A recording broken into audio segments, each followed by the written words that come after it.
Assalamualaikum warahmatullahi wabarakatuh. Dengan izin memperkenalkan diri, nama saya Fitri Cindy. Di sini saya akan mempresentasikan hasil tugas saya. Yang di sini berjudul cloud computing. Pengertian cloud computing. Cloud computing adalah teknologi yang memungkinkan akses sumber daya komputer melalui internet tanpa harus memiliki server atau perangkat keras sendiri. Eee, Poin penting pengguna tidak perlu memiliki atau mengelola server fisik, perangkat keras, atau infrastruktur sendiri. Semua sumber daya dikelola oleh penyedia layanan cloud dan diakses secara jarak jauh. Melalui jaring internet, ini berbeda dengan sistem komputasi tradisional yang mengharuskan pengguna memiliki perangkat keras dan perangkat lunak secara lokal di tempat kerja atau rumah.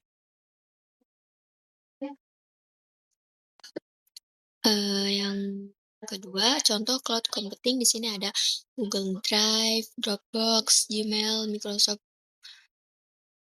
OneDrive. Yang pertama ada Eee, Google Drive.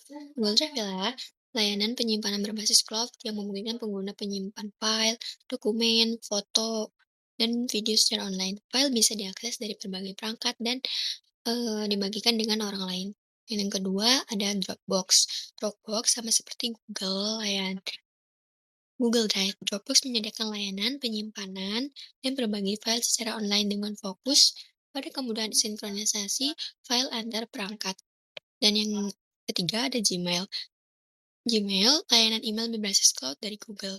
Pengguna tidak perlu menginstal perangkat lunak email di komputer mereka karena semua pesan dan data disimpan di server Google dan diakses melalui browser atau aplikasi seluler.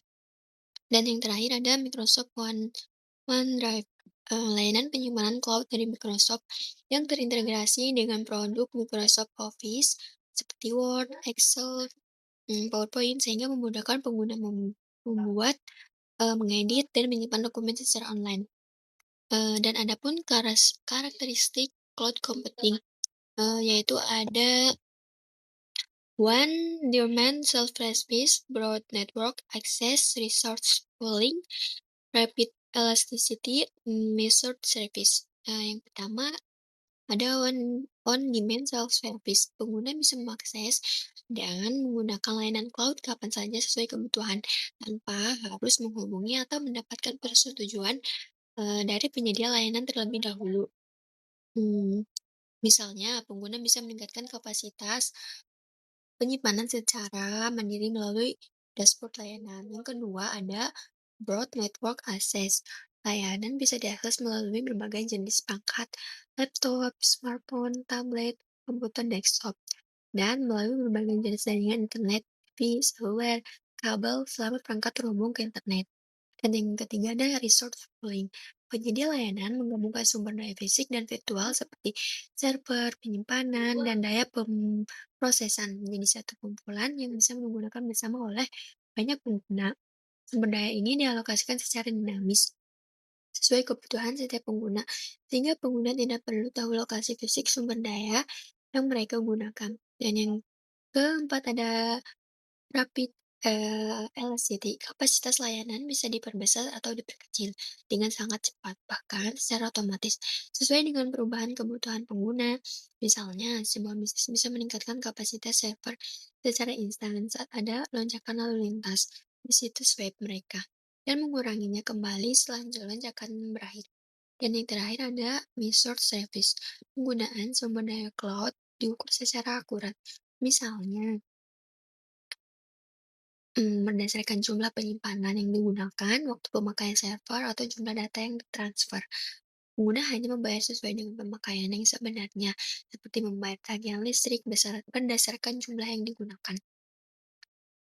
Dan slide selanjutnya ada on-demand dan broad access. Layanan dapat digunakan kapan saja. Yang kedua, akses melalui internet. Dan yang ketiga, bisa digunakan dari berbagai perangkat.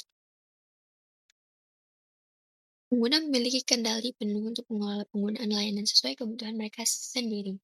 Layanan tersedia 24 jam sehari, 7 hari seminggu, sehingga pengguna bisa mengaksesnya kapanpun dibutuhkan tanpa batasan waktu operasional seperti pada sistem lokal. Contoh, pengguna bisa membuat akun Google Drive dan mulai menyimpan file tanpa harus menghubungi tim dukungan Google. Broad Network Access tidak terbatas pada satu jenis perangkat atau lokasi. Pengguna bisa mengakses file di Google Drive dari smartphone saat sedang berpergian, dari laptop di kantor, atau dari komputer di desktop. Koneksi internet menjadi satu-satunya syarat untuk mengakses layanan sehingga memudahkan kerja jarak jauh atau kolaborasi antar tim yang berbeda di lokasi berbeda. Dan slide selanjutnya ada temuan atau hasil. Penyedia cloud menggabungkan sumber daya server untuk digunakan bersama oleh banyak pengguna secara efisien.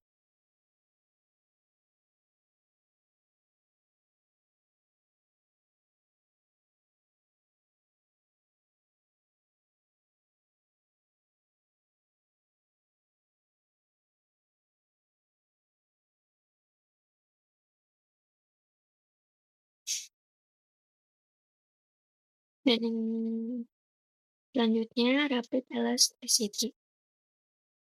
Kapasitas layanan dapat diperbesar atau diperkecil dengan cepat sesuai kebutuhan pengguna.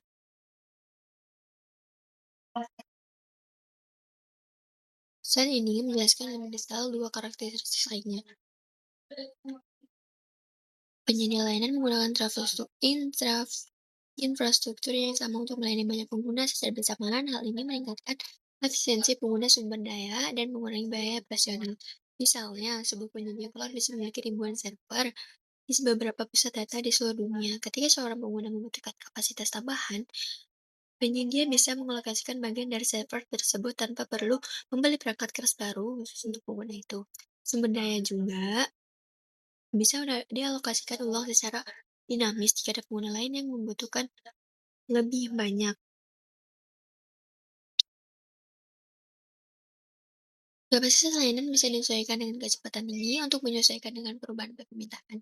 Ini sangat berguna untuk bisnis yang memiliki fluktuasi kebutuhan sumber daya seperti perusahaan e-commerce yang mengalami lonjakan penjualan saat musim liburan.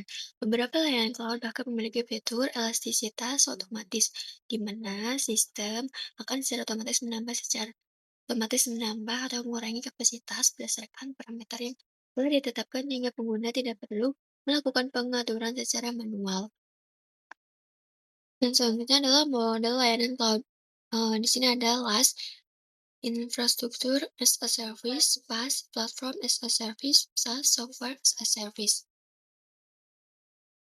LaaS menyediakan infrastruktur komputasi dasar secara virtual melalui internet seperti server, virtual, penyimpanan data, jaringan, dan alamat IP.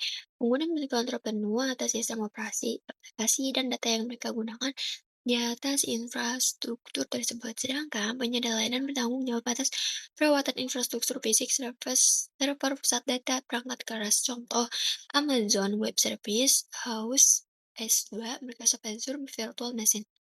Yang kedua, PaaS, Platform as a Service, menyediakan platform lengkap untuk mengembangkan penguji, menyebarkan, dan mengelola aplikasi tanpa harus khawatir tentang mengelola infrastruktur dasar, server, penyimpanan, dan jaringan. Pengguna fokus pada pengembangan aplikasi dan logika bisnisnya, sedangkan penyedia layanan bertanggung jawab atas infrastruktur dan platform seperti sistem operasi, bahasa pemrograman, dan alat pengembangan. Contoh, Google App Engine, Microsoft Azure App Service. Yang terakhir, SaaS Software as a Service menyediakan aplikasi yang sudah jadi dan bisa digunakan langsung melalui internet tanpa perlu menginstal atau mengelola perangkat lunak di perangkat pengguna. Semua pemeliharaan, pembaruan, dan keamanan aplikasi dikelola oleh penyedia layanan. Pengguna hanya perlu mengakses aplikasi melalui browser atau aplikasi seluler dan membayar biaya berlangganan atau menggunakan versi gratis. Contoh, Gmail, Microsoft Office, 365, and Salesforce. Dan slide selanjutnya ada model deployment cloud. Di sini ada public cloud, private cloud, hybrid cloud, dan community cloud. Yang pertama ada public cloud. Infrastruktur dikelola oleh penyedia layanan. Dan diakses oleh publik secara umum melalui internet, sumber daya dibagikan antara banyak pengguna yang berbeda. Keuntungannya, biaya lebih rendah, skalabilitas tinggi, tidak perlu mengolah infrastruktur sendiri. Contoh, AWS, Google Cloud Platform, Microsoft Azure, dan yang kedua, private cloud infrastruktur hanya digunakan oleh satu organisasi atau perusahaan. Bisa dikelola sendiri oleh perusahaan atau oleh penyedia layanan pihak ketiga dan bisa berada di lokasi perusahaan atau di pusat data penyedia. Keuntungannya, kontrol penuh atas keamanan dan infrastruktur sesuai dengan kebutuhan khusus perusahaan. Contoh, VMware, Spare, Microsoft Azure Stack. Dan yang ketiga ada hybrid cloud, kombinasi antara public cloud dan private cloud yang terhubung secara aman sehingga data dan aplikasi bisa berpindah antar keduanya. Keuntungannya memungkinkan perusahaan menggunakan public cloud untuk kebutuhan yang membutuhkan skalabilitas tinggi dan private cloud untuk data atau aplikasi yang membutuhkan keamanan dan kontrol tinggi. Contoh, perusahaan bisa menggunakan public cloud untuk aplikasi pelanggan dan private cloud untuk data keuangan yang sensitif. Dan yang terakhir ada community cloud. Infrastruktur dibagikan oleh beberapa organisasi yang memiliki kebutuhan yang sama. Misalnya, industri tertentu atau organisasi dengan peraturan yang sama bisa dikelola oleh salah satu organisasi dalam komunitas penyedia pihak ketiga atau kombinasi keduanya.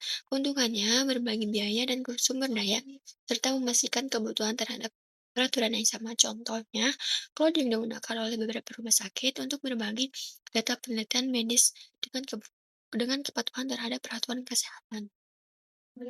Dan yang terakhir ada kesimpulan.